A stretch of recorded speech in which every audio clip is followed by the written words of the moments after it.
ওকে, so transfer window যখন on থাকে, transfer window যখন ওপেন থাকে, সেটা সামারে হোক বা উইন্টারে হোক, আইএসএল ক্লাবগুলোর ফ্যানেদের একটা বিরাট বড় ডিমান্ড থাকে যে ভালো প্লেয়ার আসুক, কোয়ালিটি প্লেয়ার আসুক, ভালো বিদেশি আসুক, নামি দামি বিদেশি আসুক। বাট চলে যাওয়াটা বিভিন্ন ক্লাবের জন্য কিন্তু লস হয়। তো বেশ কিছু চলে যাওয়ার তো খবর রয়েছে। তার মধ্যে যেটা সব থেকে বড় ব্যাপার সেটা হচ্ছে গ্রেগ স্টুয়ার্টকে নিয়ে। পাশাপাশি আরও বেশ কিছু ক্লাব থেকে যাওয়া তো লেগেই রয়েছে। দুটো নাম কনফার্মড হয়ে বেরিয়েছে এবং তার পাশাপাশি কিছু অ্যারাইভেলেরও কিন্তু আপডেট রয়েছে। তার পাশাপাশি অবশ্যই মোহনবাগান, ইস্টবেঙ্গল তাদের নিয়েও মার্কেটে যা কিছু ট্রান্সফার গসিপ রয়েছে অবশ্যই শেয়ার করার চেষ্টা করব। শুরু করবো ভিডিওটা যেটা দিয়ে, সেটা কিন্তু আজকের সুপার কাপের প্রথম ম্যাচটা, যেখানে কেরালা 3-1 গোলে শিলং লাজংকে হারিয়েছে। কেরালা ম্যাচটা ডমিনেট করেছে এবং শুরু থেকে কিন্তু বোঝা যাচ্ছিল শুধুমাত্র শিলং লাজং একটা পেনাল্টি থেকে গোল পেয়েছে। ওভারঅল ম্যাচটা ভালো হয়েছে, যেরকমটা হওয়ার কথা ছিল। কমি পেপার জোড়া গোল, মোহাম্মদ আইমানের একটা গোল এবং কেরালার এই শুরুটা কিন্তু যথেষ্ট ভালোভাবে শুরু হলো। দ্বিতীয় যে ব্যাপারগুলো সেগুলো প্রত্যেকটা কিন্তু রয়েছে ট্রান্সফার রিলেটেড, রুমার, আপডেট সব কিছু। প্রথমে দুটো ডিপার্চারের কথা বলি। এক হচ্ছে ইবসান মেলো, Brazilian striker of north east United FC. Already social মিডিয়াতে পোস্ট করে জানিয়ে দিয়েছে আমার সাথে সম্পর্ক শেষ। এখন অবধি ক্লাবের থেকে অফিসিয়াল পোস্ট আসেনি বলেই মনে হয় এবং তাকে ছাড়াই কিন্তু সুপার কাপে ক্যাম্পেন স্টার্ট হয়েছে। অলরেডি আমরা জানি যে হামজা রেগ্রাগুই তার সিগনেচারটা কমপ্লিট করে ফেলেছে, বাট সুপার কাপে এসেছে কিনা উই হ্যাভ আ ডাউট। দেখা যাক কী হয়। এবং তাকে রেজিস্ট্রেশনও করেছে বলে এখনও অবধি মনে হয় না। তো যা অবস্থা, 4জন বিদেশি নিয়ে কিন্তু কোথাও নর্থ ইস্টকে নামতে হবে, যেহেতু ইয়াসির আহমেদ চলে গেছে এফসি এশিয়ান কাপে খেলতে, ইউসান মেলো টিম থেকে বেরিয়ে গেছে। 4জন বিদেশি নর্থ ইস্টের পড়ে রয়েছে। আজকে সন্ধ্যাবেলায় ম্যাচ রয়েছে, আমরা তখনই পরিষ্কারভাবে বুঝতে পারবো যে কী পুরো ঘটনাটা। এবার ইবসান মেলো চলে যাওয়াটা খুব বড় ব্যাপার না ইন্ডিয়ান ফুটবলের নিরিখে, বাট যে দ্বিতীয় নামটা রয়েছে চলে যাওয়ার ক্ষেত্রে, that is Greg Stuart. Last 2.5টা সিজনে যেইভাবে ইন্ডিয়ান ফুটবলকে কোথাও শাসন করার মতো জায়গাতে গিয়ে পৌঁছে গেছিলো, সেই জায়গা থেকে তার না থাকাটা, 66টা ম্যাচে 55টা গোল কন্ট্রিবিউশন, 28টা বোধহয় গোল, 27টার মতো অ্যাসিস্ট। সো একটা কমপ্লিট ফুটবলার ছিল গ্রেগ স্টুয়ার্ট। যে কোনো পজিশনে আপফ্রন্টে খেলতে পারতো, অ্যাটাকে ভাগ অধিকাংশ সময়ে থাকতো, সেটা জামশেদপুরে হোক, সেটা মুম্বাইয়ে হোক। এবং যেসব ম্যাচ আমাদেরকে উপহার দিয়েছে, যেসব খেলা উপহার দিয়েছে, কোথাও গ্রেগ স্টুয়ার্টকে ভোলার মতো না। এবং ব্যাক টু ব্যাক দুটো সিজনে দুটো ডিফারেন্ট ক্লাবের হয়ে লিগ শিল্ড জিতেছে, এবং যেটা কোথাও শুধুমাত্র একটা মাইল ফলক না, খুব কম প্লেয়ারের রয়েছে। তার পাশাপাশি আমি বলবো যে লিড করেছে টিমকে, জামশেদপুরকে, পরে এসে মুম্বাইকে। যে সামনে থেকে একটা লিডার হয় না, সেই লিডার ব্যাপারটা ওর মধ্যেই ছিল। অল ওভার ফুটবল ফ্যান যারা আমরা ইন্ডিয়ান ফুটবলটাকে ফলো করি, যারা সিজনাল ফ্যান নয়, টিম জিতছে কি club champions league Al Hilal খেলছে তখন হঠাৎ করে এসে ফ্যান হয়ে গেলাম আর হঠাৎ করে অনেক কিছু বলতে শুরু করে দিলাম, সেরকম ফ্যান না। আমরা যারা 12টা মাস ইন্ডিয়ান ফুটবলকেই ফলো করি, তারা কোথাও ভাববে যে চলো গ্রেগ স্টুয়ার্টের মতো প্লেয়ার তো চট করে আসে না, বাট সেই প্লেয়ার চলে যাচ্ছে, মানে আমাদের জন্য একটা বিরাট বড় লস।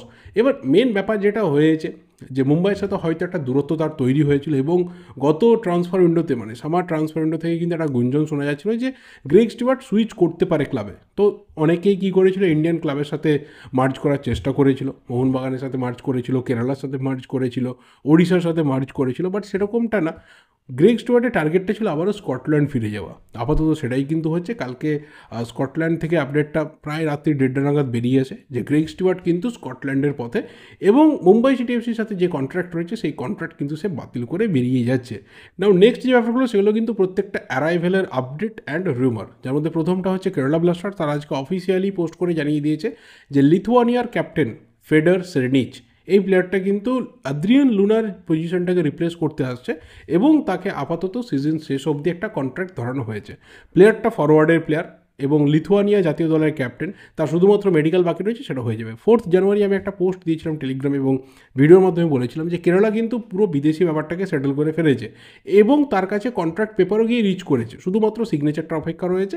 অ্যান্ড 6 দিনের মধ্যে দেখো তার সিগনেচার কনফার্ম হয়ে কিন্তু ক্লাবের তরফ থেকে অফিসিয়ালি অ্যানাউন্সও করে দেওয়া হলো।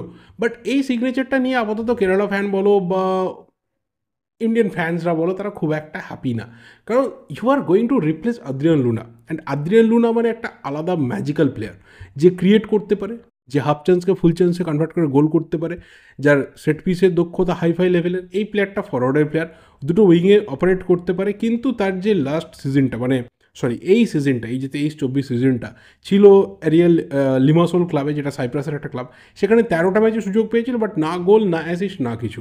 তো তাকে তারা লিটারালি ছেড়েই দিয়েছে, কন্ট্রাক্ট তার সাথে আর বাড়িয়ে নিয়ে যেতে চায়নি। সইও করেছিল গত বছরের এই উইন্টার ট্রান্সফার উইন্ডোতেই, এবং তাকে এইবারে কিন্তু 31শে ডিসেম্বর ছেড়েও দেওয়া হয়েছে। তো এখানেই কোথাও মনে হচ্ছে যে কেরালা কোথাও ইমপ্রেসিভ সিগনেচার যেটা সবার এক্সপেকটেশন ছিল সেটা হয়তো করতে পারলো না। বাট দেখা যাক, হয়তো সাইপ্রাসে হিট করেনি, হয়তো ইন্ডিয়াতে এসে হিট করে গেল, বলা যায় না। কারণ প্লেয়ারটা কিন্তু ভালো ভালো থ্রু আউট কেরিয়ারে ভালো ভালো ক্লাবে কিছু খেলেছে, সবচেয়ে বড় ক্লাবের মধ্যে ডায়নামো মস্কোর মতো ক্লাবে খেলেছে।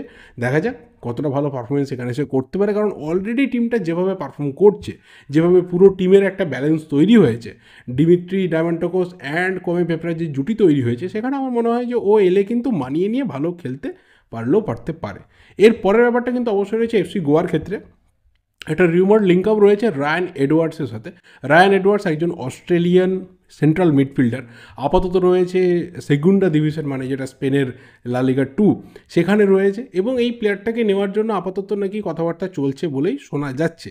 কিন্তু যেটা মেন ব্যাপার, যে ভিক্টরের লাইক ফর লাইক রিপ্লেসমেন্ট কিন্তু এই রায়ান এডওয়ার্ডস না। ভিক্টর যতটা অ্যাটাকিং খেলতো, যতটা সামনের দিকে অপারেট করতো, রায়ান কিন্তু রাদার একজন সেন্ট্রাল মিডফিল্ডার, একটু ডিফেন্সিভ খেলে। তো হতে পারে যে হয়তো তাকে নিয়ে এসে একটু অ্যাটাকিং প্ল্যান কিছু মেরাল মার্কোস রোকার রয়েছে। বাট যদি সত্যি পুরো সেন্ট্রাল বা সেন্ট্রাল ডিফেন্সিভ মিডফিল্ডের প্লেয়ার হয়, তাহলে আমার মনে হয় যে সেটার খুব একটা সত্যতা নাও থাকতে পারে এই রিউমারটার ক্ষেত্রে। তবে দেখা যাক, ওয়েট করতে হবে। সুপার কাপে তো কিছু চেঞ্জ হচ্ছে না, যা কিছু হবে সুপার কাপের পরে হবে, মানে প্লেয়ার যে আসবে সুপার কাপের পরেই টিমের সাথে যোগ দেবে, এবং আইএসএল এর সেকেন্ড ফেজে সেই প্লেয়ারকে আমরা দেখতে পাবো। নেক্সট ব্যাপারটা কিন্তু অবশ্যই ইস্টবেঙ্গলের ক্ষেত্রে সবচেয়ে বড় ব্যাপার এটাই যে স্ট্রাইকার হাভিয়ের সিভেরো টোরো, না তো যার কোনো রকম ভূমিকা রয়েছে এই টিমে, না তো তাকে মাঠে নামালে কিছু করতে পারে, না কিছু ব্যাপার। আপাতত তাকে ছেঁটে ফেলার যে সিদ্ধান্ত, সেটা কিন্তু পুরোপুরিভাবে এই মুহূর্তে ডান, কনফার্মড।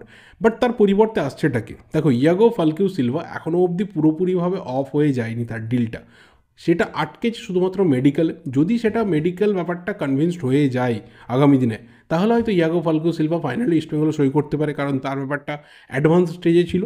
তার পাশাপাশি হয়তো আরও কিছু স্ট্রাইকার রয়েছে, আরও কিছু ফরওয়ার্ডের প্লেয়ার রয়েছে, বা হয়তো অন্য কোনো পজিশন নাম্বার 10 বা একটু উইথড্রল খেলতে পারে এরকম পজিশনের কোনো প্লেয়ার থাকতে পারে, বা উইং ধরেও খেলতে পারে এরকম পজিশনেরও প্লেয়ারও থাকতে পারে, যে কার্লোস কোয়াদ্রাতের আপাতত নজরে রয়েছে, যাকে আগামী দিনে ইস্টবেঙ্গল একটু হলেও ট্রাই করে বা অ্যাডভান্স তার সাথে কথাবার্তা বলে বা নেগোসিয়েট করে দেখতে পারে। কিন্তু এই বিষয়টা পরিষ্কার যে আপাতত হাভিয়ের সিভেরো টোরো, তার কিন্তু এক্সিটটা হচ্ছে, তাকে চলে যেতে হচ্ছে। বাকি অন্য কোনো পজিশনে চেঞ্জ হবে বলে মনে হয় না। শুধুমাত্র হাভিয়ের সিভেরো, তার পরিবর্তে একজন ফরওয়ার্ডের প্লেয়ার, তাকে কিন্তু কার্লোস কোয়াদ্রা তিনি নিয়ে আসবেন। And the last thing is related with মোহনবাগানের ক্ষেত্রে এটাই ব্যাপার যে চিংলেনসানা সিং, এই ক্ষেত্রে হায়দ্রাবাদের যে বিষয়টা সেদিনকে আমি বলেছিলাম, সেটা মানে কালকেই বলেছিলাম, যে হায়দ্রাবাদে কিন্তু ম্যাক্সিমাম যে প্লেয়াররা রেবেল হয়েছিল, তারা কিন্তু সুপার কাপে ফিচার্ড হচ্ছে না, যাদের মানিটারি সমস্যা রয়েছে। এবং তার মধ্যে অলরেডি ভিগনেসকে লোনে পাঠিয়ে দেওয়া হয়েছে। এবং আপাতত মোহনবাগানের যে স্টেপটা শোনা যাচ্ছে যে মোহনবাগান নিয়েছে, যে যদি সানাকে পার্মানেন্ট ট্রান্সফার নাও হয়, তাহলে রিমেনিং সিজনের জন্য যেন লোনেও তারা পায়, তাহলে আগামী দিনে তার সাথে কন্ট্রাক্ট নেগোসিয়েট করে, ক্লাবের সাথে নেগোসিয়েট করে তাকে ফি দিয়ে তারা তুলে নেবে। কিন্তু এই মুহূর্তে দাঁড়িয়ে সানাকে দরকার। দুটো পারপাস রয়েছে সানার। এক হচ্ছে যে আপাতত যা অবস্থা আনোয়ার আলীর, সেই জায়গাতে সানা এসে টিমে ফিট করতে পারবে, অসুবিধা নেই। এবং তার যদি লোনটা কমপ্লিট করে ফেলতে পারে, তাহলে কিন্তু ইমিডিয়েট সানা টিমে যোগ দিয়ে যে ডিফেন্সিভ প্রবলেম রয়েছে সেটাকে মেটাতে পারবে। অ্যান্ড নাম্বার 2 হচ্ছে, আগামী দিনে যদি হাবাস মনে করেন যে আমি সেন্টার ব্যাকে একজন বিদেশির সাথে দুজন ইন্ডিয়ানকে জুড়ে দেবো, এবং আমি মাঝমাঠে বা আপফ্রন্টে আরও একজন বিদেশিকে বাড়াবো, যেটা আমার অ্যাটাকে এবং মাঝমাঠ দখলের ক্ষেত্রে ভেরিয়েশন আনবে, সেই ক্ষেত্রে কিন্তু এই মুভটা ভীষণভাবে কাজে লাগবে। সেই কারণে মোহনবাগান আপাতত এই চান্সটাকে হাতছাড়া করতে চাইছে না।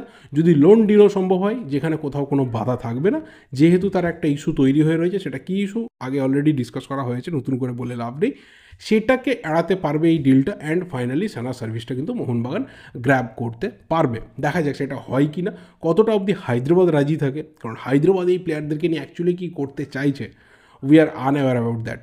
ব্যাস এইটুকুই বলার ছিল, এর বেশি আর কিছু বলার নেই। আই হোপ অনেক কটা বিষয় কভার করলাম। ভিডিওটা ভালো লাগলে লাইক করো, শেয়ার করো, কমেন্ট করো, যা যা ওপিনিয়ন রয়েছে। দেখা হবে পরের ভিডিওতে। Till then subscribe the channel, ফেসবুকে ইনস্টাগ্রামে থাকলে ফলো করে দিও। Thank you and good bye.